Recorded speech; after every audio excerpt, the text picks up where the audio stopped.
আজকে অনেকেই অনেক স্বপ্ন দেখছেন।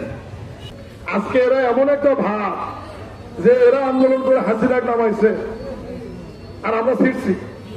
আমি এই আন্দোলনকারীদের নাম দিয়েছি ইংলিশ ভার্সন সংগঠন, কমপ্লিট শাটডাউন। মানুষ মনে করছে বিরাট ব্যাপার। গতকাল শিখগঞ্জে বড় বড় দুটি কোচ এসেছিল বৈষম্য বিরোধী নেতাদের নিয়ে যাওয়ার জন্য। দুই গাড়িতে ঠিক মতো ঠেসে ছুটে গেলে 71 লোক যাওয়া গেল হয়নি। আমাদের নেতারা লোক গুনে দেখছে 13 জন গেছে। কয়জন? 13 জন। এই 13 জনক আমরা কোনদিন আন্দোলনে দেখিনি। ক্ষমতার মোহ ঢুকেছে, ক্ষমতায় থেকে কিংস পার্টি করার স্বপ্ন দেখছেন। কখনো বলেন নাগরিক আন্দোলন কমিটি, আবার কখনো বলেন বৈষম্য বিরোধী আন্দোলন। আমরা তো দেখেছি শেখ হাসিনা যদি কোটা মেনে নিত তাহলে কিন্তু এই যে হাসনাত, সার্জিস, নাহিদ, আসিফ এরা কিন্তু আজকে বড় বড় কথা বলতে পারত না।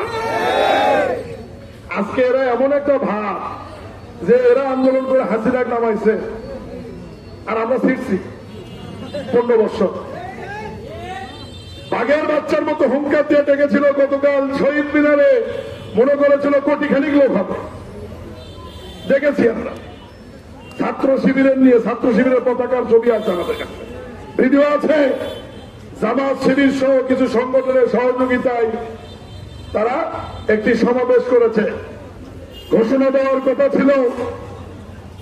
এই আন্দোলনকারীদের নাম দিয়েছি ইংলিশ ভার্সন সংগঠন। কিছু কিছু আন্দোলনের নাম তারা ইংরেজিতে এমন ভাবে মানুষের সামনে উপস্থাপন করে মনে হয় যে আন্দোলনের নাম কোনদিন কেউ শোনেনি। ইংলিশ ভার্সন আন্দোলন, কমপ্লিট শাটডাউন। মানুষ মনে করছে বিরাট ব্যাপার, কিন্তু এটার নাম হয়তো হরতাল। আমরা যারা সারা জীবন করালাম হরতাল, সেটার নাম তো তারা কমপ্লিট শাটডাউন। মানুষ মনে করে বিরাট নাম দিছে নি প্রক্লেমেশন, মানে কি ঘোষণাপত্র।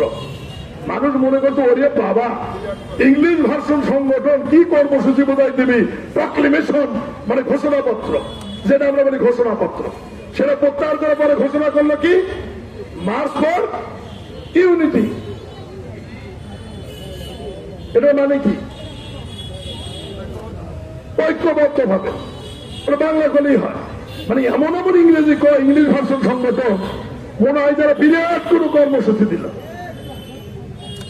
মূল কথা হচ্ছে বাংলাদেশের জনগণের রাজনৈতিক দল বিএনপি, বাংলাদেশের জনগণের রাজনৈতিক দল যুব দল, ছাত্র দল, স্বেচ্ছাসেবক দল, বাংলাদেশের রাখাল রাজা জনপ্রিয় নেতা শহীদ রাষ্ট্রপতি জিয়াউর রহমান, বাংলাদেশের জনপ্রিয় নেত্রী বেগম খালেদা জিয়া, বাংলাদেশের জনপ্রিয় নেতা বর্তমানে বিএনপির ভারপ্রাপ্ত চেয়ারম্যান জনাব তারেক রহমান। আজকে আওয়ামী লীগের ওবায়দুল কাদের নিজেই বলেছিল আওয়ামী লীগের পতন হলে 2 লক্ষ লোক মারা যাবে। আমাদের 5 তারিখে পতন হওয়ার সাথে সাথে আমাদের শ্রদ্ধেয় নেতা বিএনপির ভারপ্রাপ্ত চেয়ারম্যান জনাব তারেক রহমান লন্ডন থেকে ভিডিও বার্তায় বক্তৃতা দিয়েছে, মানুষকে রক্ষা করার দায়িত্ব দিলাম বিএনপি, যুবদল, স্বেচ্ছাসেবক দল, ছাত্র দলকে। সরকারি অফিস আদালত, দেশের সম্পদ রক্ষা করার দায়িত্ব আমি দিলাম বিএনপি, যুবদল, স্বেচ্ছাসেবক দল, ছাত্র দলের নেতা কর্মীদের।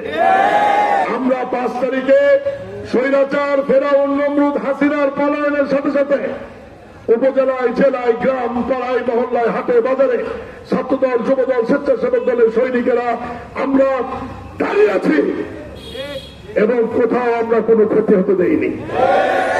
বাংলাদেশের জনগণের রাজনৈতিক দল যুবদল, ছাত্রদল, স্বেচ্ছাসেবক দল, বাংলাদেশের রাখাল রাজা জনপ্রিয় নেতা শহীদ রাষ্ট্রপতি জিয়াউর রহমান, বাংলাদেশের জনপ্রিয় নেত্রী বেগম খালেদা জিয়া, বাংলাদেশের জনপ্রিয় নেতা বর্তমানে বিএনপির ভারপ্রাপ্ত চেয়ারম্যান জনাব তারেক রহমান।